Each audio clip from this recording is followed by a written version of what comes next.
3 दिसंबर आलमी यौम माजूरीन के तौर पर मनाया जाता है। इसी ज़िमन में नांदेड़ जिला कलेक्टर दफ्तर में माजूरीन के लिए एक खुसूसी इजलास का इनेकाद किया गया। मीटिंग में जिला कलेक्टर डॉक्टर अरुण डोंगरे ने खिताब किया, जिसमें उन्होंने माजूरीन को खुद कफील बनाने के लिए मरकजी व रियासती हुकूमतों की जानिब से चलाई जा रही स्कीमों के बारे में मालूमात दी। साथ ही हुकूमत की स्कीमों से फ़ायदा उठाने के मामले में माजूरीन को दरपेश मसाइल के बारे में भी मालूमात दी गई। मीटिंग में शरीक माजूरीन की तंजीम के जिम्मेदारान ने अपने मसाइल पेश किए और इनके हल के लिए महज रस्मी तौर पर यकीन दहानियों के बजाय अमली तौर पर ठोस इक़दाम करने का मुतालबा किया, जिस पर जिला कलेक्टर ने भरोसा दिलाया कि वो इस मामले में ज़ाती दिलचस्पी लेंगे और माजूरीन के मसाइल को हल करने के लिए जो भी इक़दाम करने की ज़रूरत है वो किए जाएंगे। सर्वप्रथम तर आपल्या टीव्ही चॅनलच्या माध्यमातून 3 डिसेंबर जागतिक दिव्यांग दिनानिमित्त सर्व नांदेडवासियांना सर्वांना शुभेच्छा देतो। आज 3 डिसेंबर जागतिक दिव्यांग दिनाचं औचित्य साधून माननीय जिल्हाधिकारी साहेब यांनी इथे कार्यक्रम आयोजित केला होता बचत भवनमध्ये। या कार्यक्रमाचा मेन एक उद्देश होता की एडीप योजना ही केंद्र शासनाची एक योजना आहे। 10 डिसेंबर ते 26 डिसेंबर या कार्यकाळामध्ये संपूर्ण 16 तालुक्यामध्ये नांदेड जिल्ह्यामध्ये ती एडीप योजनेच्या माध्यमातून साहित्य वितरित करण्यात येणार आहे। आज याच्या अनुषंगाने नांदेड जिल्ह्यामध्ये आम्ही बेरोजगार दिव्यांगाचं संघटन करणारे माननीय मंगनाळे साहेब आहेत, माननीय डाकुरे साहेब आहेत, मी राहुल साळवे आहे, आम्ही सर्वांनी आज याच्यामध्ये सहभाग घेतला। त्यांनी केली तर आमची बेरोजगार दिव्यांगाची आजच्या जागतिक दिव्यांग दिनी अशी नम्र विनंती आहे माननीय जिल्हाधिकारी साहेबांना तसेच जिल्हा प्रशासनाला की या एडीपी योजनेच्या माध्यमातून जे काही साहित्य वितरित होत आहेत, कदाचित आपल्याकडे एक शासन परिपत्रक आहे। या आमदार स्थानिक क्षेत्र विकास निधी आणि खासदार स्थानिक क्षेत्र विकास निधीमध्ये आमदारांना प्रति वर्षी 10 लाख रुपये खर्च करायचे आहेत। माननीय खासदार महोदयांना प्रतिवर्षी 20 लाख रुपये खर्च करायचे आहेत।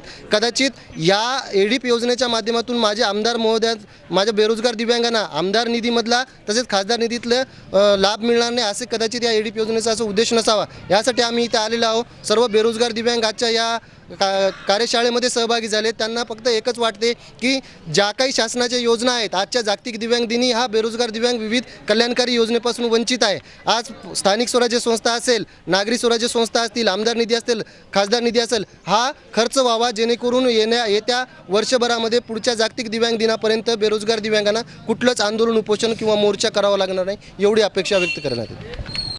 आज जागतिक दिनानिमित्त सर्वांना हार्दिक शुभेच्छा। आणि आज सर्वात महत्त्वाची मीटिंग होती। आज कलेक्टर साहेबाने दिव्यांगाच्या संदर्भामध्ये आणि नांदेड जिल्ह्यामध्ये 10 डिसेंबर ते 26 डिसेंबर या कालावधीमध्ये दिव्यांगांना साहित्य मोफत, वयोश्री आणि दिव्यांगांना साहित्य मोफत देण्यासाठी शिबिर आहे। पण त्या शिबिरासाठी जो लागणारा खर्च हा दिव्यांगाचा ग्रामीण पातळीवरून खर्च करावा असा निर्देश दिल्यामुळं आम्ही त्यावेळेस आदेश हे मान्य नाही आणि आमच्या दिव्यांगाचा निधी वैयक्तिकच खर्च करण्यात यावा अशी मागणी केली। आणि ज्या कलेक्टर साहेबांना याच बचत भवनमध्ये 2 मिटिंगा घेऊन दिव्यांगांना ग्रामपंचायत पातळीवर सर्व ग्रामपंचायतना निधी देण्याचा आज निर्देश करून सुद्धा आज नांदेड जिल्ह्यामध्ये 45% गावामध्ये आमच्या दिव्यांगाच्या ग्रामपंचायतला निधी वाटप झालेला नाही। त्यावेळी आम्ही हे प्रश्न विचारलो आणि जास्तीत जास्त आमच्या दिव्यांगाला हा जागतिक दिन साजरा करण्याचं कारण की आमच्या दिव्यांगाला न्याय मिळावा, आम्हाला वेळोवेळी वर्षभर मोर्चे काढण्याची वेळ येऊ नये म्हणून दिव्यांगाला न्याय मिळण्यासाठी आपण 2016चा कायदा हा कडक करावा आणि जो कनिष्ठ अधिकारी सिनियरचं मानत नसतील त्यांच्यावर योग्य ते कारवाई करावी असं आम्ही या मीटिंगमध्ये मांडलो। आणि आम्ही तुम्हाला शिबिरामध्ये सहकार्य करण्याची भावना व्यक्त केली, परंतु आमचा दिव्यांगाचा हक्क डावळू नये अशी आम्ही त्यांना विनंती केली। आज माननीय जिल्हाधिकारी साहेबांच्या आदेशानुसार कार्यक्रम आयोजित करण्यात आलेला होता। त्या कार्यक्रमाच्या निमित्त आमची एकच प्रमुखानं मागणी आहे की अपंगाचा कायदा 2016च्या कायद्याची अंमलबजावणी शासन दरबारी व्हावी अशी एकच मागणी आहे। आणि ह्या मागणीसाठी सर्व आम्ही दिव्यांग बांधव एकत्र येऊन मागणीचा उठाव करण्याचं एकच ठरवलेलं आहे। एवढंच मी यावेळी बोलू शकतो। उर्दू न्यूज़ में आज बस इतना ही। कल फिर मुलाकात होगी। आदाब।